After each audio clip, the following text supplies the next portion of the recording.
હરિઓમ શ્રીરામ અંબજ્ઞ. મારું નામ પ્રકાશસિંહ ગડા. હું કાંદિવલી ગુજરાતી ઉપાસના કેન્દ્ર સાથે 2017 થી જોડાયેલો છું. ઘણા બધા અનુભવ થાય છે નાના નાના જીવનમાં, પણ તમારી સાથે એક અનુભવ હું શેર કરવા માંગુ છું. 2018ની સાલમાં મેં મારો ફ્લેટ બુકિંગ કર્યું. અહીંયા હું જ્યાં ભાડાવાળી બિલ્ડિંગમાં રહેતો હતો ત્યાં.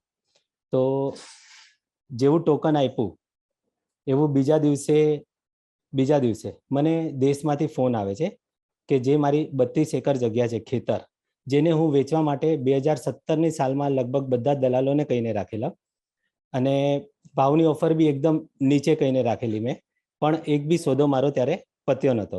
તો એની જગ્યાએ સામેથી મને દેશમાંથી ફોન આવે છે કે તમારે જગ્યા વેચવી છે. તો મેં એમને કીધું કે નહીં, મારે જગ્યા વેચવી જ નથી, કેમ કે ખાલી ફોન જ આવે છે ને કામ થતું નથી. તો મને કે એવું નથી, તમે ભાવ બોલો.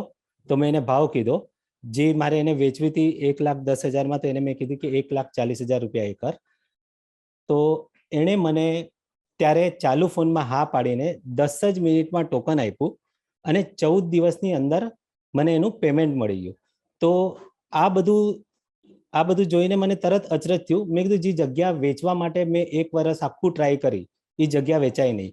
આ બાપુની લીલા જુઓ, જેવું ઘરનું ફાઇનલ થયું તરત બીજા દિવસે મને ફોન આવી જાય છે દેશમાંથી, અને જે ભાવે વેચવી હતી એના કરતાં કંઈક વિશેષ ભાવમાં મારી જગ્યા વેચાઈ જાય છે.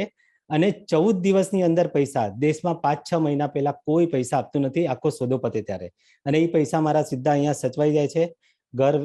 ઘરનું કામ બધું પ્રોપર થઈ જાય છે. બાપુની કૃપાથી જ આ બધું થયું છે. હરિઓમ શ્રીરામ અંબજ્ઞ.